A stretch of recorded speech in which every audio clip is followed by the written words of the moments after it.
Terima kasih. Terima kasih. Rabu tanggal Februari 2 adalah hari raya Our Lady of Good Success. Bunda kita yang sukses. Ini datang dari Kathleen McHack Camp. Nubuat dan renungan yang disetujui untuk zaman kita. Pada tahun-tahun antara 1594 dan 1634, perawan Maria yang terbakti menampakkan diri kepada seorang suster konsepsionis yang tertutup di Quito, Ekuador, bernama Bunda Mariana de Jesus Torres. Selama 40 tahun ini, Bunda Maria menampakkan diri kepadanya, meminta agar ia ingin dikenal dengan gelar Nuestra Senora del Buen Suceso, yang dalam bahasa Inggris berarti Bunda Sukses yang baik. Dia berbicara kepada Bunda Mariana tentang masa depan yang akan datang bagi gereja Katolik khususnya selama abad ke-20. Bunda Maria yang terbakti menggambarkan baginya krisis besar yang akan terjadi pada waktu itu di gereja dan juga masyarakat pada umumnya. Faktanya gawatnya krisis ini disampaikan dengan sangat jelas sehingga menyebabkan saudari Malang ini meninggal karena efek dari melihat apa yang akan terjadi pada gereja di masa depan. Apa yang dilihat biarawati yang baik ini yang menyebabkan dia meninggal karena mengetahui masa depan. Bunda Maria memberitahu Bunda Mariana bahwa Tuhan siap menghukum dunia karena 3 dosa utama: penghujatan, kenajisan, dan bid'ah. Our Lady of Good Success menubuhkan kepada Bunda Mariana tentang kerusakan total kebiasaan yang terjadi pada akhir abad ke-19 dan sebagian besar abad ke-20 karena pemerintah setan di masyarakat melalui Freemasonry. Dalam penglihatan ini, Bunda Maria menubuat bahwa di masa-masa yang mengerikan ini, sakramen-sakramen akan kehilangan arti pentingnya dan tidak akan dijunjung tinggi di antara umat beriman karena mereka yang memegang posisi otoritas. Di masa-masa ini, orang-orang ini akan digunakan sebagai alat iblis untuk menghancurkan gereja karena hilangnya rahmat pengudusan dan sakramental di antara umat beriman. Banyak jiwa akan hilang. Masyarakat sendiri akan sangat menderita. Kehilangan panggilan yang luar biasa akan dialami. Dan kunjungan ini, Bunda Maria berbicara kepada Bunda Mariana tentang perlunya penebusan dosa dan penderitaan, doa dan penyangkalan diri, karena tidak hanya itu yang paling menyenangkan Tuhan, tetapi dengan alat-alat inilah biara dapat menopang dirinya sendiri, gereja, dan dunia. Bunda yang terberkati bertanya, apakah dia bersedia menjadi korban jiwa tidak hanya untuk biaranya dan orang-orang selama masa ini dia tinggal, tetapi untuk gereja di masa depan yang dia tunjukkan padanya.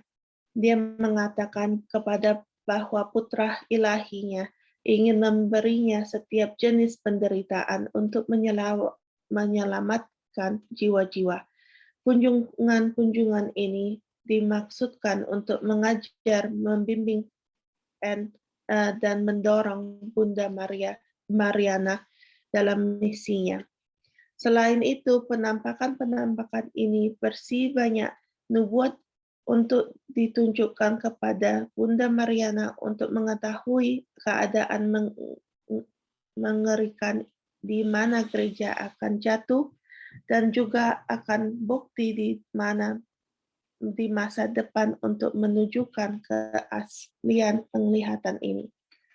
Nubuat yang dinubuatkan ini tidak hanya ada melibatkan budaya lokal, masyarakat, dan pemerintah di Quito dan Ecuador, tetapi juga akan mencakup gereja universal, masyarakat, dan budaya di dunia secara keseluruhan pada abad-abad mendatang.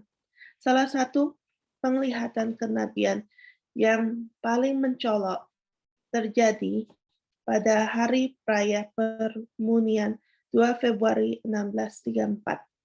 Peringatan 40 tahun kemunculan pertama Bunda Maria yang sukses kepada Bunda Mariana. Bunda Mariana sedang berdoa di loteng paduan suara atas di hadapan sakramen Maha Kudus. Lampu sanktuari padam. Bunda Mariana ditinggal dalam kegelapan total. Padamnya cahaya sanktuari menandakan kesulitan yang akan dihadapi gereja selama zaman masa depan ini. Our Lady of Good Success cukup jelas tentang apa yang akan menjadi kehancuran gereja Katolik, tema umum pendeta yang lama dan sesat, yang lemah dan sesat.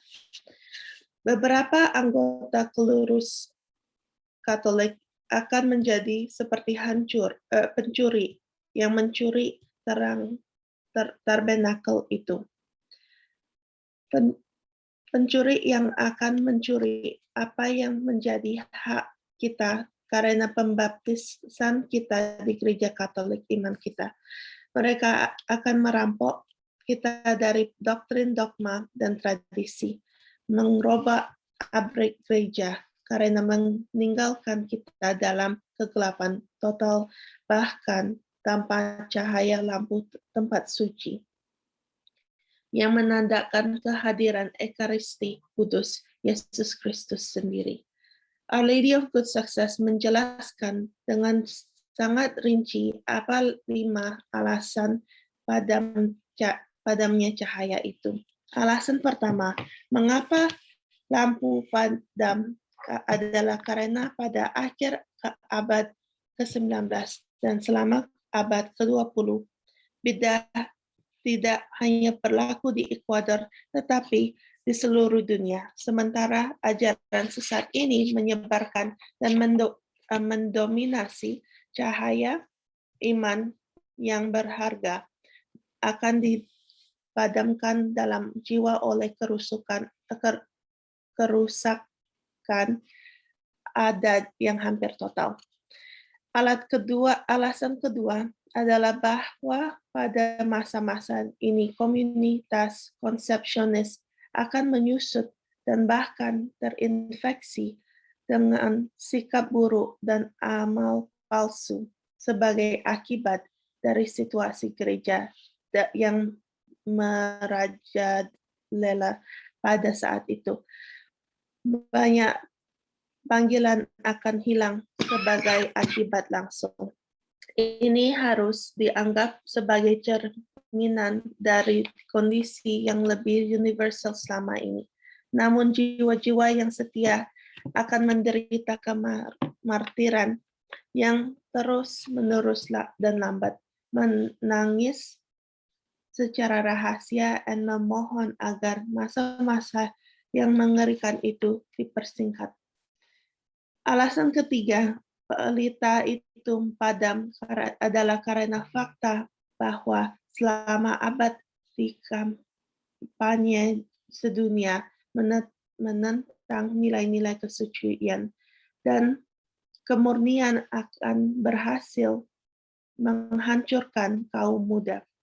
Our Lady of Good Success menegaskan hampir tidak ada jiwa perawan di dunia ini. Alasan keempat, lampu dipadamkan adalah untuk menunjukkan bagaimana Masonic dan sekte rahasia lain akan memiliki begitu banyak pengaruh pada masyarakat dan bahkan gereja. Selama masa-masa yang tidak menguntungkan ini, dia membuatkan kejahatan yang menyerang kepolosan masa anak-anak ke kanak-kanak. Dengan cara ini, panggilan ke imamat akan hilang, mengakibatkan bencana yang sebenarnya.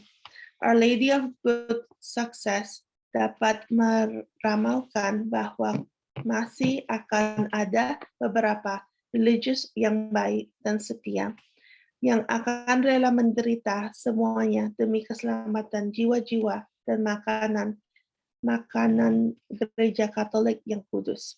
Para klerus sekuler dan akan meninggalkan banyak hal yang diinginkan karena para imam akan menjadi ceroboh dalam tugas-tugas suci mereka.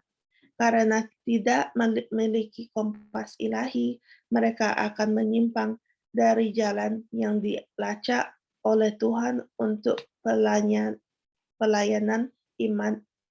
imamat.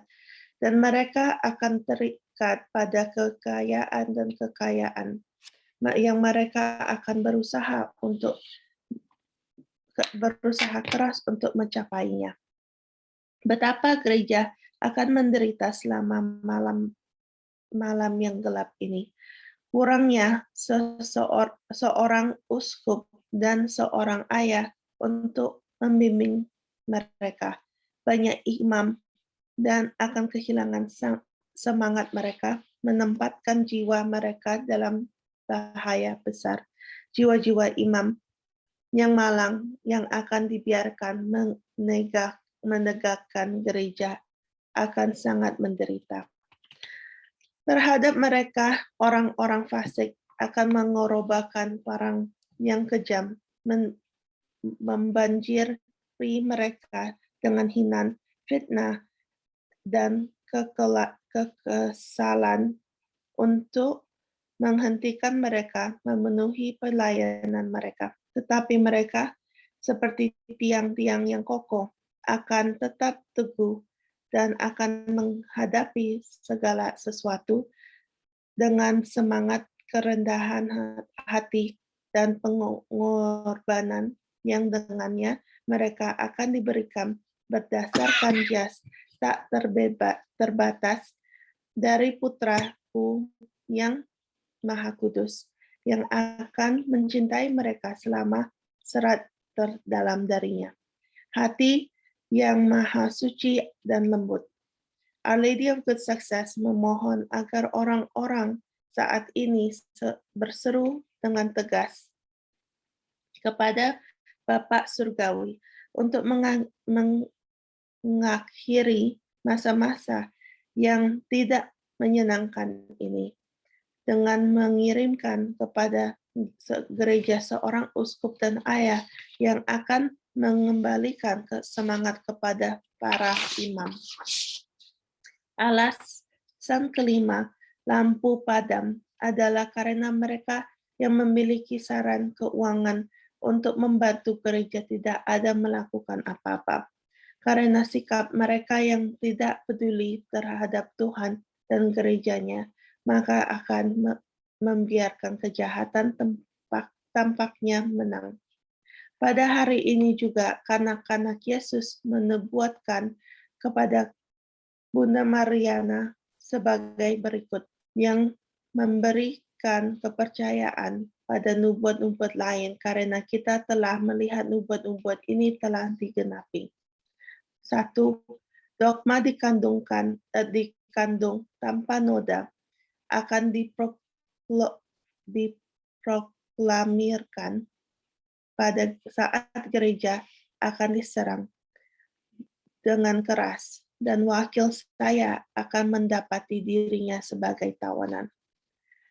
Yang kedua, ini juga akan terjadi dengan dogma iman transit atau pengangkatan tubuh dan jiwa ke surga, bundaku yang tersuci. Ketiga, aku akan memelihara gereja ini yang begitu kucintai sampai akhir zaman. Gereja ini akan diserang dengan keras, tetapi tidak pernah ditaklukkan. Karena jika manusia kekurangan dari surga dan akan aku kirimkan legiun malaikat untuk pelestariannya, pertahanan, dan kemenangan. Kemudian dia menambahkan, 1000 kali terkutuklah orang-orang sesat dan pengikut mereka yang meragukan misteri-misteri ini tentang aku dan ibuku. Biarlah mereka dikutuk. Dan biarlah tempat tinggal abadi mereka menjadi pusat bumi bersama-sama dengan Bapa alam semesta. Berbohong Lucifer dan antek-anteknya di tengah api yang diciptakan oleh divine ire untuk para malaikat pemberontak dan orang-orang yang mengikuti mereka, memisahkan diri mereka dari kebenaran di luar gereja Katolik. Karena kejahatan luar biasa yang Bunda Mariana lihat dalam penglihatan zaman kita ini, dia pingsan dan tidak sadarkan diri selama 2 hari. Dokter yang tidak dapat menghidupkannya kembali mengharapkan kematiannya sudah dekat. Tetapi Bunda Mariana secara ajaib terbangun dan kembali sehat untuk hidup 1 tahun lagi. Bunda Maria memerintahkan pembuatan patung Bunda Kesuksesan yang baik, memerintahkan pembuatan patung yang serupa dengan untuk menghibur orang-orang yang menyatakan, sekarang saya meminta dan memerintahkan Anda untuk membuat patung untuk penghiburan dan pelestarian. Biar saya dan bagi jiwa-jiwa yang setia pada zaman itu, di mana akan ada devosi besar kepada saya. Karena saya adalah Ratu Surga di bawah banyak doa. Dengan pembuatan patung ini, saya tidak hanya akan mendukung biara saya, tetapi juga orang Puito dan semua orang selama berabad-abad. Our Lady of Good Success juga memberitahu Bunda Mariana bahwa patung ini harus dibuat karena alasan berikut. Pertama, agar manusia di masa depan menyadari betapa kuatnya saya dalam memenangkan keadilan ilahi dan mendapatkan belas kasih dan pengampunan bagi setiap orang berdosa yang datang kepada saya dengan hati yang penuh penyesalan. Karena aku adalah Bunda belas kasih dan di dalam diriku hanya ada kebaikan dan cinta. Dan kedua, ketika kesengsaraan roh dan penderitaan tubuh mendinas mereka dan mereka tampaknya tenggelam di laut tak bersadar. Ini biarkan mereka menatap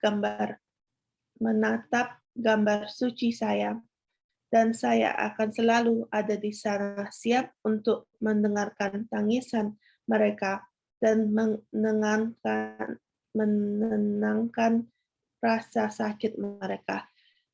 Beritahu mereka bahwa mereka harus selalu lari ke ibu mereka dengan percaya diri dan cinta. Our Lady of Good Success telah meminta agar seseorang pematung tertentu, Francisco del Castillo, yang dikenal tidak hanya karena kemampuan artistiknya, tetapi juga karena kebajikan dan pengabdiannya kepada Bunda terbakti, pembuat patung itu. Pematung ini bekerja lama dan keras pada patung ini. Ketika dia akan meletakkan lapisan akhir cat pada patung itu, dia memutuskan dia akan pergi untuk menemukan cat terbaik yang bisa dia dapatkan, yang paling cocok untuk wajah Bunda Allah dan bayi Yesus. Malaikat menyelesaikan patung saat dia pergi. Sesuatu yang ajaib terjadi. Sejak penampakan pertama, Bunda Maria telah berjanji bahwa dia sendiri akan memastikan penyelesaian patung ini. Sementara pematung itu pergi, Bunda Mariana dan para suster lain pergi ke loteng paduan suara untuk memohon kepada Bunda Maria yang sukses untuk menepati janjinya. Kemudian malam itu, Bunda Mariana menemukan loteng paduan suara atas diterangi dan kecemerlangan surgawi. Malaikat tertinggi Michael, Raphael, dan Gabriel muncul dan membungkuk hormat di hadapan Tritunggal Maha Kudus, seolah-olah menyetujui sebuah perintah. Kemudian mereka berdiri di hadapan Ratu Surga dan memberi hormat padanya.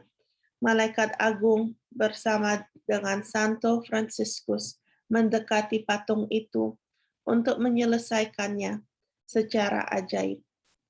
Selesai secara instan, patung itu diselimuti cahaya yang lebih terang dari matahari dan menjadi bersemangat saat Ratu dan Bunda kita masuk ke dalamnya menyanyikan Magnificat.